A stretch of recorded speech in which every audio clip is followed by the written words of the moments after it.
This better work. We've had the day from hell. Welcome to the show and all that fun stuff. We've had so many, whatever. We're here. So we're going to talk about mental health is health, and also breaking down stigmas. We'd like to welcome Cait. Hello. I like to wave. For all you not listening, Cait did wave and smiled. So today, this topic really is about our whole thing, right? Mental health is health. And until that's understood, I think we have to just kind of keep saying it. So go ahead, Cait, you want to start?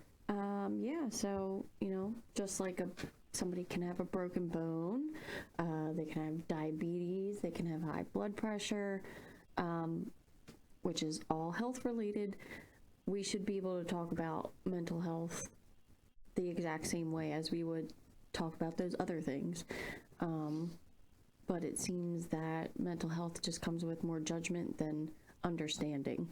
Right, more stigmas, more there's something wrong with you, and not just there's something wrong with you, why can't you fix it is probably the biggest. Yeah. Like, what do you mean? You're not cured of your cold. Right. And yeah, the stigma, it's there. It's like a stamp. It is. So the stigma part, we talk about all the time, me and you, and I think we really need to talk about it a little more on the air. It doesn't just hurt you, it changes you. You know what I mean? It makes you be different than who you are. And that's really the polar opposite of what we need. We need to be ourselves, and we need to be accepted. Right. So how do we stop? It's all in your head. You know what I mean? How many times have you heard that? It's all in your head. Just stop it. Yeah. I wish. I always tell people, well, stop breathing.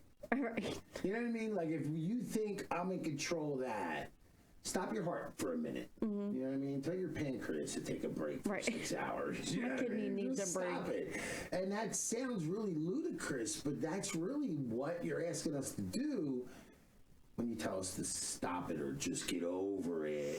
You're being dramatic. And Cait, unfortunately, in the midst of us losing our mind with the speakers, cleaned the whole friggin' house. And I hate that, but you always love the outcome of it. But I'm like, hey, get in here. And then she came in and we still didn't have it right. And she goes, can I just go finish the dishes? So I know if I don't let her finish the dishes, it's going to drive her crazy in a way. I would have thought about it. And that's not just in your head. It's not something that you could just switch off. And like I said, I led Cait into that. Was not the intention, but she was 3/4 of the way in, and I understand that I don't understand.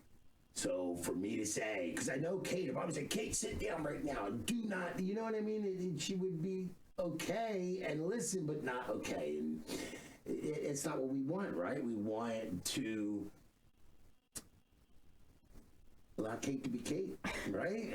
Yeah. Like, be me, I mean, let me be me and you be you. And I think if we're not physically stepping on your toes, you should bear with us maybe a little bit, like stop for a second, pause. As someone that's huge on pauses in his life, pause for a moment, maybe think, do I understand what this person is going through? Because we feel ashamed. There's a lot of shame that goes into these portrayed stigmas. We can act like they don't bother us, or we don't this or that. Well, like you said, don't call me crazy. You're allowed to call yourself crazy. It's true. I don't know how fair that is, but that's what we ask. Don't call me crazy. Just call me different. I know I have a condition. I know I say it all the time, which I almost give you a card that you're allowed to call me crazy, because I do call myself crazy so much. Right. But, yeah, that's something, self-talk, self-care that I have to change about myself. Do you know what I mean? So mental health is health. It's, if you want to look at it, we got a cold forever. You know what I mean? We got the flu forever. And we have to learn how to deal with that. Yeah. And we have to learn how to get through this day. And I really wish that we went live in the 4 hours it took us to figure out the audio problems that we had.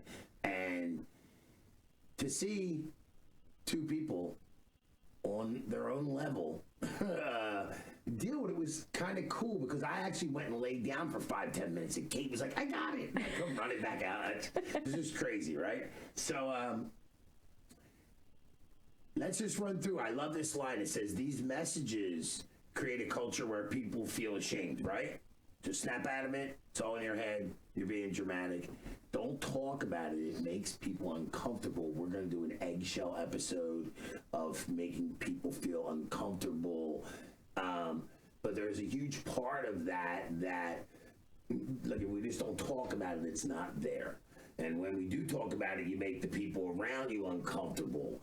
But well, you'd never tell somebody, your broken leg makes me uncomfortable. Yeah, or you don't. No, I love, would you say? Your diabetes makes me uncomfortable. Your diabetes is really invading my aura. Yeah. And really making me feel a certain way. We understand, though, that our illness, disease, looks different than most. We don't have a physical ailment. You almost wish there was a cloud over our head. You know what I mean? Like, oh, here he comes having a bad day. You know what I mean? Look at the little cloud. It's rainy. And then other days you would see the sun parting through the clouds. You know, we'd go into that whole thing. We don't have that. We don't live in a society that gives proper labels. You know, you'll be labeled, but the labeling is done by society. And you know what? How many, Cait? 1 out of 4, 1 out of 5 individuals, 1 out of 5 is suffering right now or will suffer from a mental illness. So if you aren't one of those 5, pay attention. You're lucky. But you still deal with millions and millions of us. We're not a tiny population anymore. We can't marginalize it. We can't keep pushing this off to the side, because our younger generation, I don't even want to think about what they go through with the electronics and the social woes that come from the lifestyle they live is bananas, in my opinion. And you always hear that from someone older. Oh, when I was well, I grew up until I was in my 20s without a cell phone. So yes, I don't get it. I don't get a 9-year-old and 8-year-olds having phones. Well, lucky for us, we have 3 people in the room that have mental illness. So we're 100% in here. So let's talk about how we can educate people on how to break stigmas. Oh. Sorry. I had a really, really dry mouth. And it says, start with language, Cait. Mm-hmm. The way we talk about mental health matters. Instead of saying he's bipolar, say he has bipolar disorder. Okay. It's person first. I get that. You know, instead of calling someone crazy, we could just say they're struggling or overwhelmed. I think that's probably the best line from that one, right? Because that's all we are doing. If you look up crazy, I guess the definition of it is, you know, what we do sometimes. So the word has meaning and it's a little valid, but it's offensive. So if you can just take a moment, because I know I do with my tongue, and we can improve our language. We can normalize a conversation about mental illness / mental health. And it's funny because I've been trying to get clips, Cait, of people when you ask them, what does mental illness look like to you? And a lot of people answer the question, well, mental health. They don't really hear mental illness, they hear mental health. So we need to normalize. Yeah. You know, we need to share our stories in a way that makes people feel comfortable. Now, on the receiving end of that... No offense, fuck your comfortability. I know, but how do we get them to talk to us? I don't know. Normalize. I try as much as I can to be an advocate, especially with OCD, because a lot of people don't realize they have it. And like I said yesterday, I with sharing my experiences and sharing my mental illness, I found somebody else that also has OCD. Right. So, like, we're able to kind of go back and forth and talk about, you know, like, we understand each other more. So it's easier for us to have somebody to go to. And I think Right. It's like a hillbilly dialect. You know what I mean? Like, you're speaking English, but a lot of people can't understand it. So, or can't understand all of it. right. So, how does that help you during the day? Like, does it help you at instances, or does it help you overall, just knowing that at all times you have a non-judgmental ear? Yeah, You know? I think that's what it is. I think it's nice to have somebody that understands Right. what because they're not all the same, but I mean it's like a blanket OCD, you know. So it's nice to have somebody just to discuss that would understand more than somebody else. Right. That way, if they're ever feeling like really bad, they can always come to me, vice versa. So that way you're not really alone in the whole scheme of things. All right. Well, does it make you isolate or just get together instead of dealing with? No, I don't think it. cool. Yeah. Because that's my fear. If I hang around too many like people, we're not going to see what the real world sees. I got a bubby who will tell me I'm acting a certain way. But not everyone has that, right? Like, so not everyone is. But I would have never able, known if I didn't speak up about my mental illness either. True. Like, and I guess I sat and paused for a second on that because I guess there's so many people that can't, and I'm not that type of person, so I kind of chime in with you on it. I'll just tell you, I'm having a horrible day. You probably want to stay away from me. You know what I mean? Like, I will warn you. I'll give you all the warning signs when I know I'm struggling. And I know that puts people off sometimes, but people that know me and are close to me understand. You need that time. Man, I'm kind of protecting them. Yeah. I am protecting the public because, yeah, we don't really want to go down there. And they know, yo, I'm struggling today. You know, I'm not asking for anything special other than maybe some space and maybe not break my stones over something silly. Right. Especially, like, to my kids. Right. Yeah. You know, breaking stigma doesn't happen overnight, Cait. No. You know, and it's a lot about the misunderstandings that we're never probably going to be cured, but the misunderstandings really have to be, I don't want to say taught, man. I guess because I'm a teacher, like, I want to take normal people and try and teach them, and I've had a couple bad experiences doing that. So I try not to seem too out of whack. No, I don't want to use the C word, but I try at times to not seem way off. Right. You know what I mean? When I know I'm way off, and that's me living up to a stigma in a way, like, our society can't deal with you, so either keep yourself in your house, or think like our buddy Tim says, 10 seconds ahead, man. I have to pause and I have to interrupt my thoughts sometimes, and I've taught myself some good tricks, but like, if I can pause and interrupt for a couple seconds, sometimes the words still come out after that 10-second break and my scripts don't work, you know what I mean, and break down. Sometimes it happens. You know, how to love someone with a mental illness, Cait. I'm getting Bubby on one of these days. I think that'd be good. That'd be awesome. Yeah. It's going to be awesome. Because it is a challenge, but it's a rewarding challenge. Right. It takes time and patience.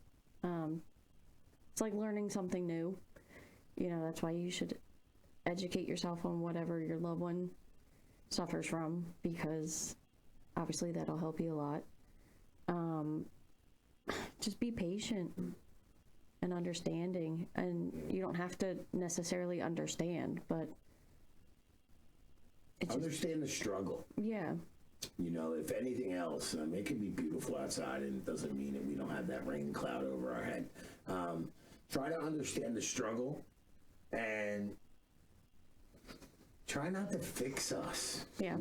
Help us if we ask for help, but we don't need, I have a million people that come into this raggedy studio and go, hey, you should. I'm like, yeah, I know, bro. I'm really happy here to see, look behind Cait. Stuff's half finished. And that is what I am. I'm not, But you have a lot of people come in and say, well, why don't you just do this? Or, Cait, well, why don't you do something for this? Or you got acne and your hair's falling out. My psoriasis is flaring. We don't need that shit. You know what I mean? I know I got psoriasis. Well aware. We are well aware that we're jacked up in our own ways. Yep. Don't try and fix us. No. Support us. And hopefully that can be, paid back. If you really listen to us, we get more on an equal level, when you start to understand that we're sick and it's not going away and it's not something that we can snap our fingers at, but we can work. Cait is the classic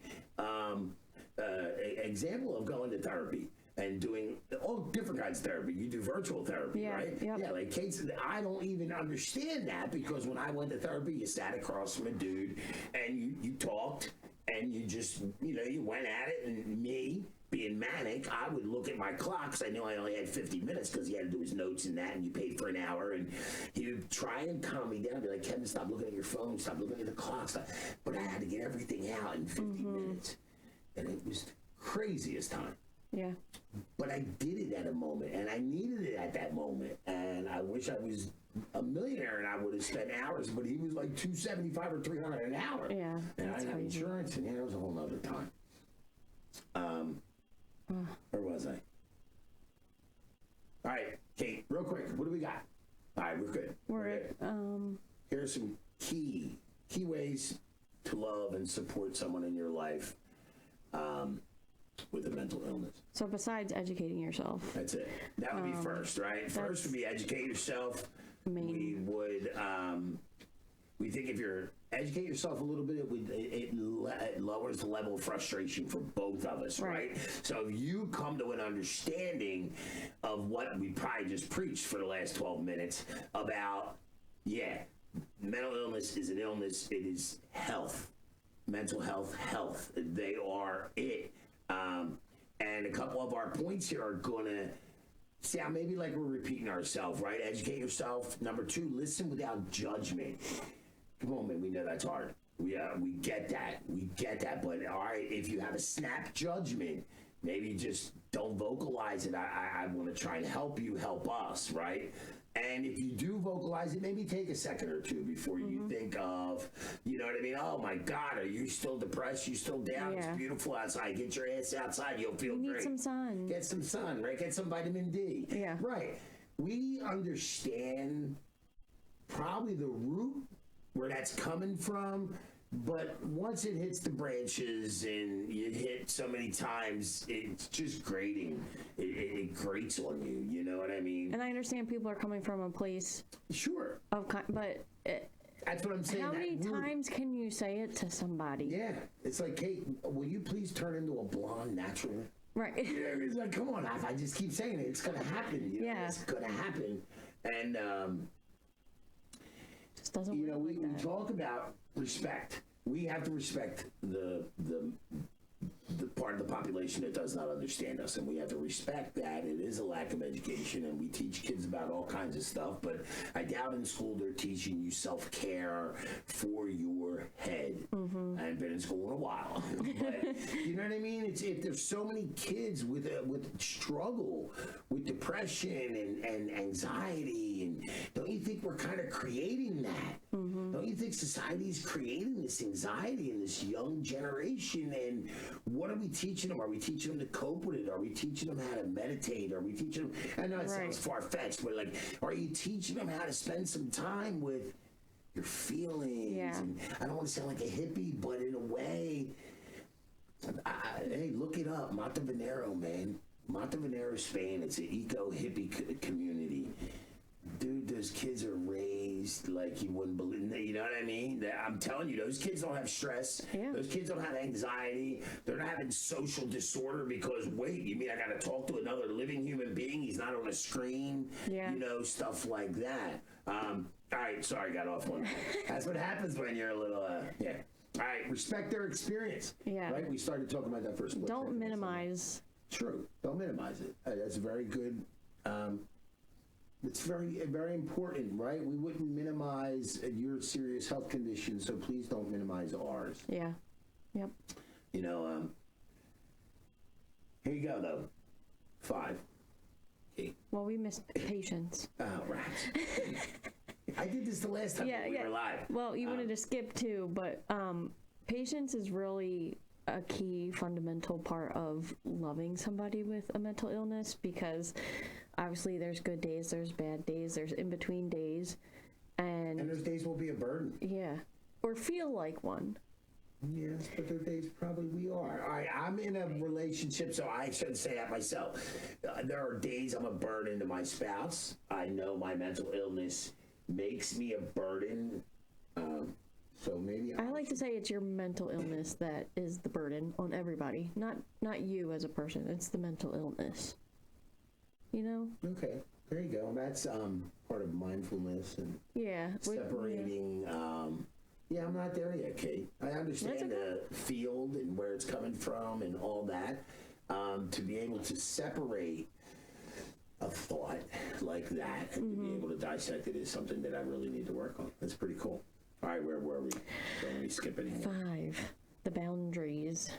Boundaries, right? So I'm not good at setting healthy boundaries because I burst through them. Mm-hmm. So I can only talk about my experience with my kids and my wife. And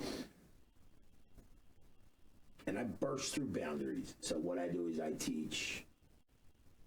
I hate to say it, I force a response. Right. You know, response. And so we teach not during one of them bursts. Response techniques. I will tell Bubby, you are allowed to say this, and we'll and this, because she needs that. Because in a way, you're almost giving her permission. It's like Monopoly or something where you need a card. You know what I mean? You have a jail-free card. So she has the I can open my mouth to Poppi free card when he is here. Mm-hmm. And it's something that, man, it's taken ages. So I'm lucky on that note. Well, I mean, setting boundaries, it's also good for both parties because you want to feel respected and supported, but also have your own, like, I need this from you. Okay. If that makes sense. No, explain that just a tick. So like, what do you need from them? You just kind of lost me at the very end. Oh, sorry. Okay. Everybody else probably got it, Cait. I didn't. No. I feel like I talk and don't make sense half the time. Like, when you set a boundary, obviously it's mainly for you to protect yourself, but it's also protecting the other person too. So, give me a scenario. I can't think. You need a hug while playing Fortnite.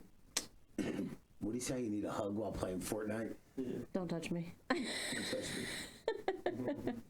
I don't know, Cait. I have a hard time with healthy boundaries. Yeah. I go to work because I'll tell you a couple scenarios, right? Like, my daughters know flat out they're allowed to hang up on me. They're allowed to give me a go pound sand. I don't like the F you. And that's protecting their peace. Exactly. And letting you know, I don't like this. Right. So it helps both sides. I'm open with my kids to a fault. You know what I mean? Like, there's times that, it's completely dysfunctional. Please, whatever. I mean, look at this way. This camera's on. I do not have it together. I don't have anything together. You know what I mean? Like sometimes somebody said to me, "Dude, how do you have it together?"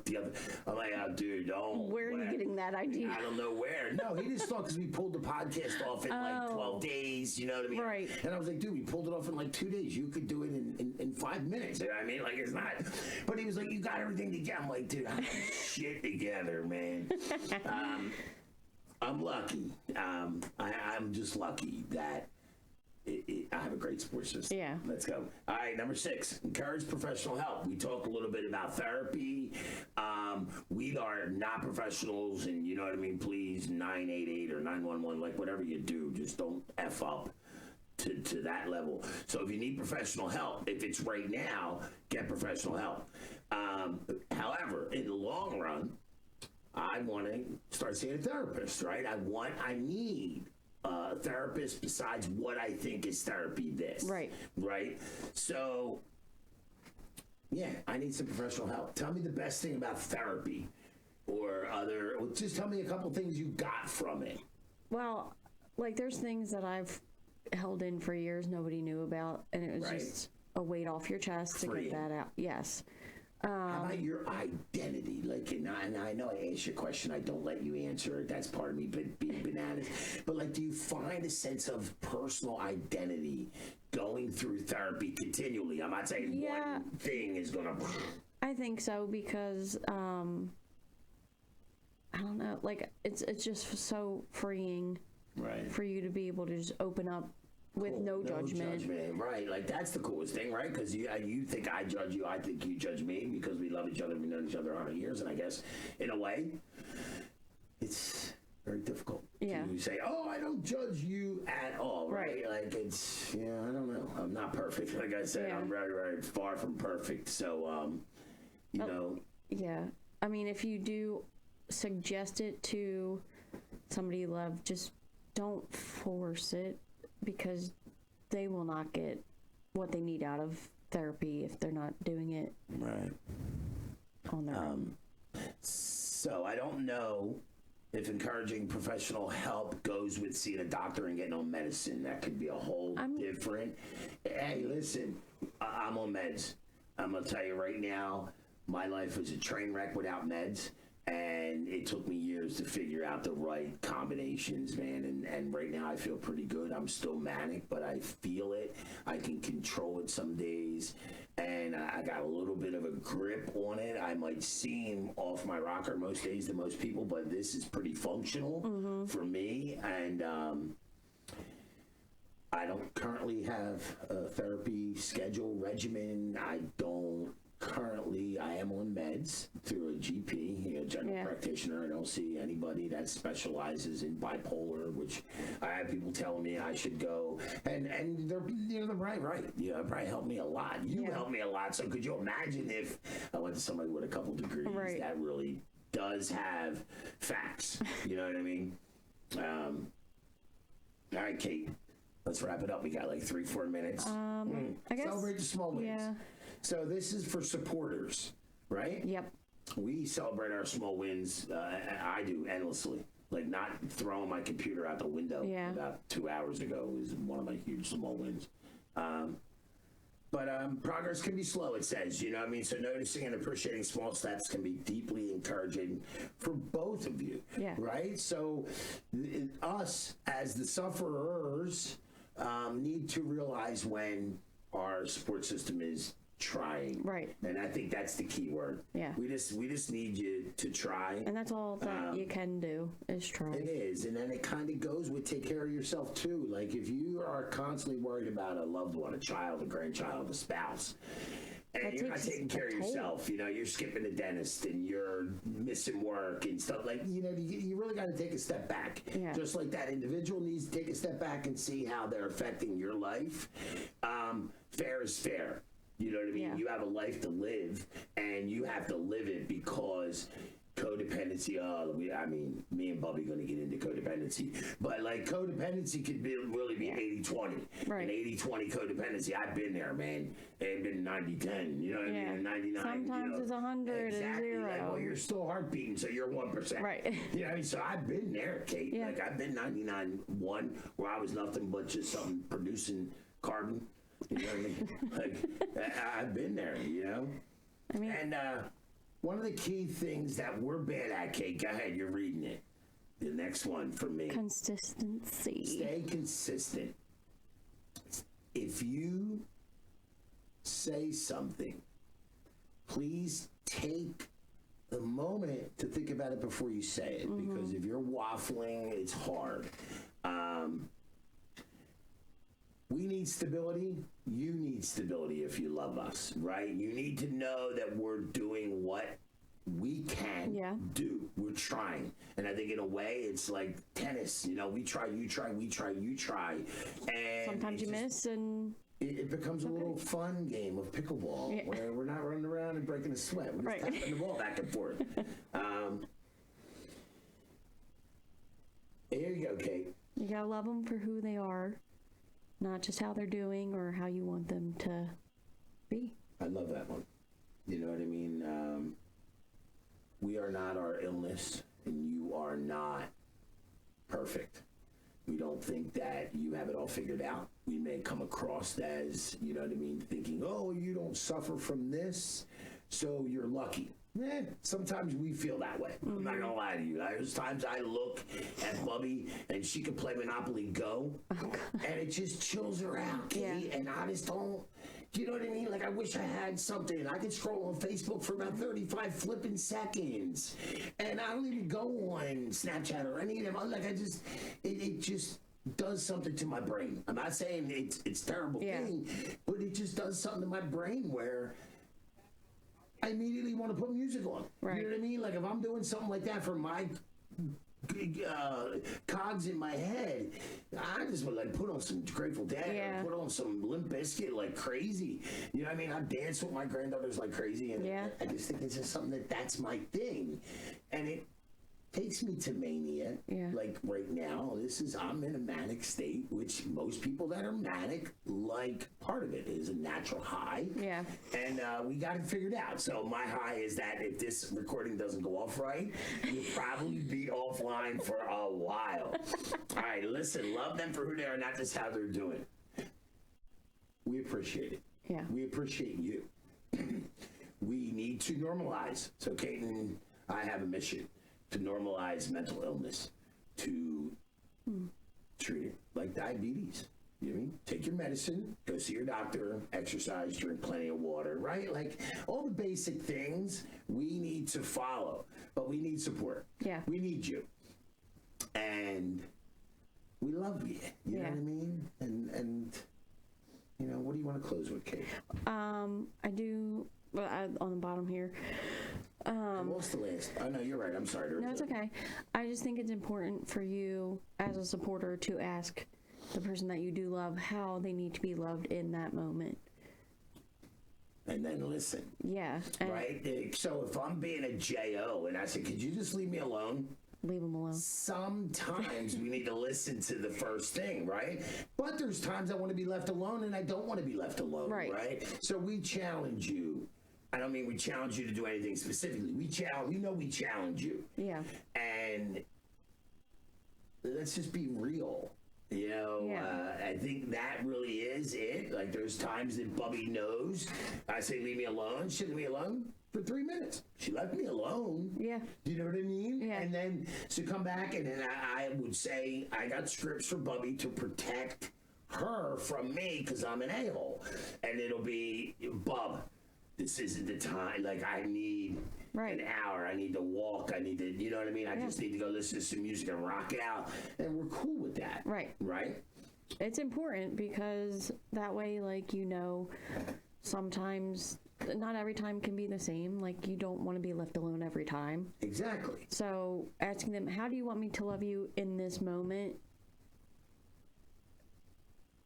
You're able to kind of, I don't, like, it's I'm there. I'm there. Spit it out. I know. But In the moment. it's obviously what that person needs. And again, it's protecting both people. So you want to be able to learn how to love them how they want to be. And need. Yeah. Because sometimes you want to hug. Sometimes you don't want to Listen, be it doesn't come touched. with a manual. No. But dealing with people that suffer from mental illness is unique, in just like we're all unique. It sucks that we have to say that to you. It's almost like a disclaimer. You'd be like, well, I know somebody that's bipolar. And I'm like, yeah, but okay, he's not me.